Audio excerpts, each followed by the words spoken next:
Moi aussi, c'est pas gentil.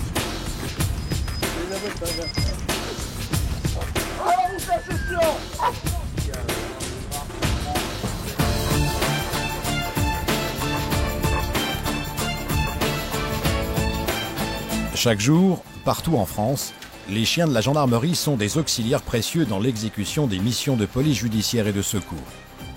Beaucoup de gendarmes ont confiance en leurs chiens et le considèrent comme un collaborateur efficace aux possibilités inégalables en matière de flair. Plus qu'un outil, le chien est aussi une arme supplémentaire mise à leur disposition. Qu'elle soit défensive, offensive, voire psychologique, l'aide apportée en gendarmerie par l'animal est aujourd'hui incontestable.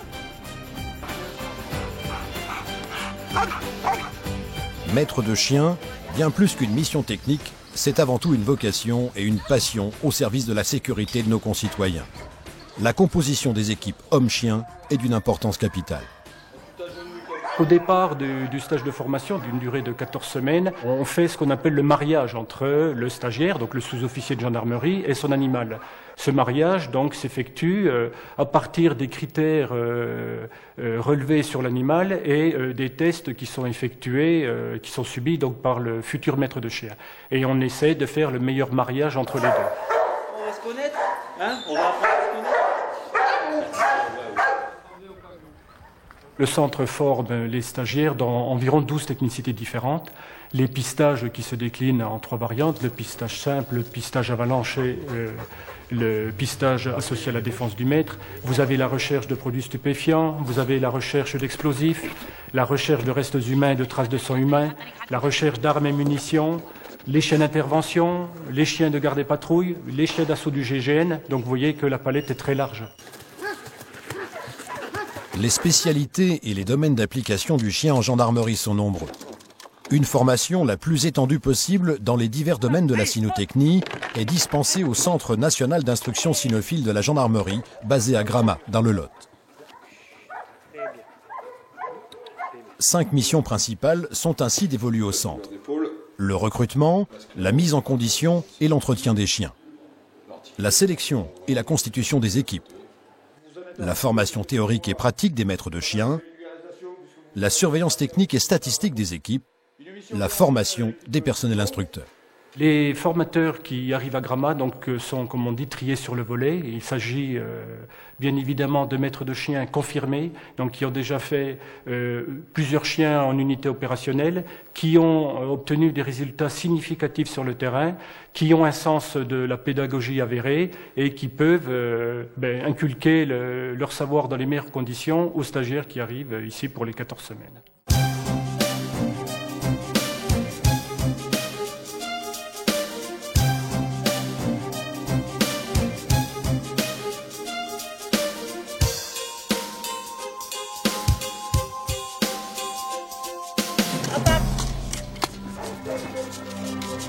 Le mordant, on dirait que c'est plus un jeu pour le chien, il va mordre sur le costume et non sur le bonhomme. Les chiens arrivent 2-3 mois avant l'arrivée du stagiaire, c'est-à-dire qu'il y a un premier travail de débourrage qui est fait sur le chien, sur le travail mordant. Et ensuite, il y a 3 mois, 14 semaines de formation avec le maître de chien, le stagiaire qui repart en unité avec le chien. Donc on peut considérer qu'en 6 mois, le chien est apte à faire un travail opérationnel mordant sur le terrain. L'homme d'attaque, c'est lui qui forme le chien, c'est lui qui apprend au chien à mordre. Si l'homme d'attaque est mauvais, le chien sera mauvais.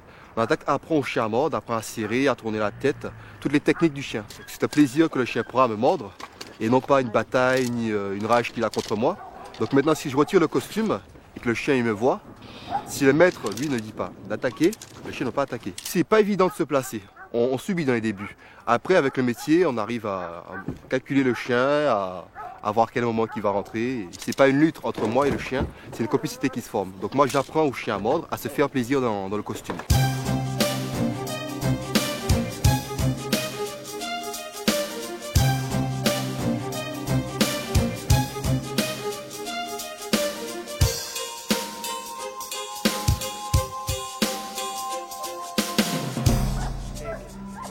Les groupes d'investigation cynophiles effectuent plusieurs milliers d'opérations judiciaires chaque année.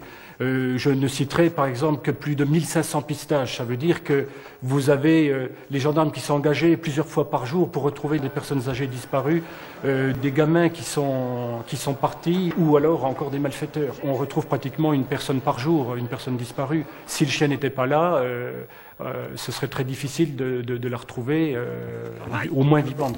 Tu vas faire un départ dit sur point chaud, c'est-à-dire que tu vas planter ton piquet, tu vas faire 2 pas, tu vas t'asseoir au sol et faire donc ton point chaud. Le point chaud étant un pôle d'odeur particulier qui va être collé au sol.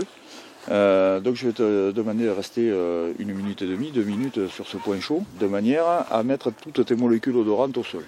Tu amèneras ton chien sur le point de départ, tu le mettras au coucher ou un semblant de coucher sur ce point chaud. Logiquement, d'instinct, le chien va pomper l'odeur.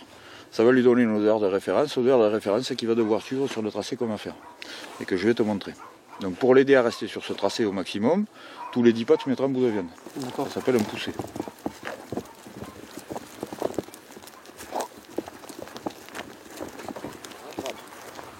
C'est bien mon titi. Laisse couler. Ouais, c'est beau ça, gamin. Ouais, ça c'est quoi ça? C'est beau ça. Ça c'est beau le titi ça. Ça c'est un beau gamin ça. Ça c'est beau.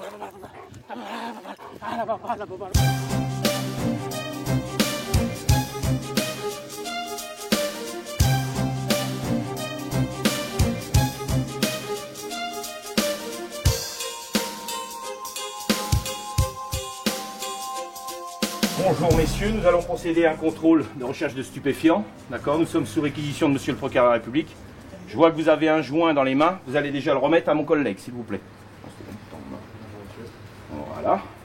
Ok, vous allez vous mettre sur le côté. Cherchez! Que ce soit dans le cadre d'affaires judiciaires ou que ce soit dans le cadre de la prévention à la sortie des écoles ou dans les bus transportant donc des lycéens. Vous avez plus de 7500 recherches de produits stupéfiants. Vous avez près de 18 000 recherches de produits explosifs, la sécurisation de tous les vols en partance ou pour les pays étrangers, donc plus de 18 000 chaque année.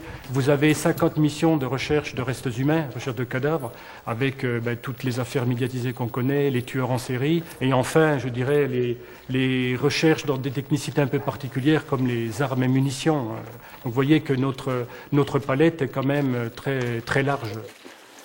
Les principales missions sont des homicides, bien sûr, avec suspicion d'enfouissement du corps.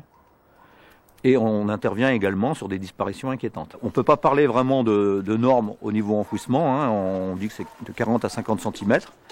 Mais le chien travaillant sur l'odeur, même si le corps est enfoui plus profondément, s'il y a une faille qui permet à l'odeur de remonter, le chien prendra. Les chiens sont formés à la recherche de restes humains et à la recherche de traces de sang.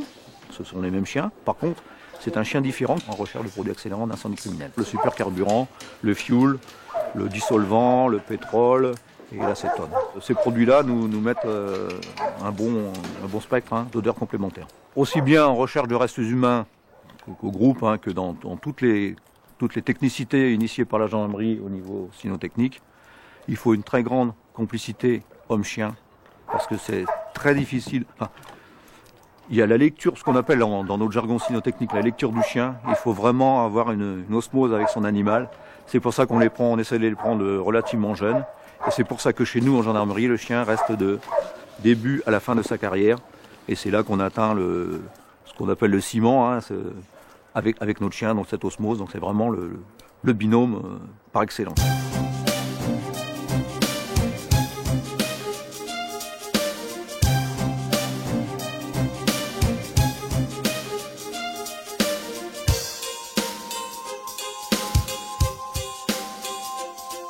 Mon chien s'appelle Vic, c'est un berger belge malinois qui a un peu plus de 3 ans. Et cette race représente à peu près 80% des chiens en gendarmerie. J'aime les chiens depuis longtemps et j'ai découvert quand j'étais gendarme auxiliaire, je travaillais avec le maître chien dans le psy où j'étais affecté. Et donc dès que j'ai pu, je sais ce que je voulais faire. Le chien est particulièrement craint Et donc il a un rôle dissuasif pour la population adverse et un rôle rassurant pour les membres du peloton d'intervention. Le problème qu'on peut rencontrer sur ce genre d'intervention, c'est évidemment la fuite d'un individu. Donc il faut respecter évidemment le cadre légal pour l'emploi du chien. Et sinon une agression des personnels ou un début d'émeute ou des choses comme ça. Les types de missions sur lesquelles je suis employé, c'est les recherches de personnes. Ça peut être aussi bien le jeune enfant ou la personne âgée qui s'en va parce qu'elle a Alzheimer ou parce qu'une personne dépressive. Mais après, ça peut être aussi une recherche de malfaiteurs. Donc là, c'est plus dans le cadre judiciaire et donc avec interpellation à l'issue de la recherche. Et après, les troisièmes missions, c'est en défense, donc c'est plus de la sécurisation de sites. Le lien entre le chien et le maître, on est obligé de l'avoir. Je pense que celui qui s'en sert que comme une machine, y a pas trop de complicité, quoi. Après, dans le travail, on a besoin d'avoir confiance en le chien et le chien a confiance en nous aussi, quoi. Donc je pense que c'est un appui mutuel. Aujourd'hui, on est sur un camp des gens du voyage dans le cadre d'une vaste opération de police judiciaire qui avait pour but d'interpeller une quinzaine de personnes sur toute l'île de France. Dans ce cadre-là, plusieurs chiens ont été requis, dont un chien en recherche de billets de banque pour permettre de trouver les liquidités qu'engendre le trafic de ces personnes. C'est un jeu, hein. Donc que ce soit pour les billets ou pour la drogue, les chiens ne sont pas drogués, ils sont juste dressés à jouer, quoi. C'est des gros joueurs. Donc pour les billets de banque, en fait, c'est un jeu en tube, un PVC, avec des rainures de part et d'autre. On le bourre de billets en confetti donc pour jouer avec le chien. Donc le chien assimile l'odeur de l'argent à l'odeur de son jouet en fait. Et donc petit à petit donc on lui planque son jouet devant lui, après à son insu. Et il assimile en fait la découverte de l'odeur des billets de banque à la découverte de son jouet. Le gendarme est en train de sortir quelque chose là. C'est à vous ça? Oui.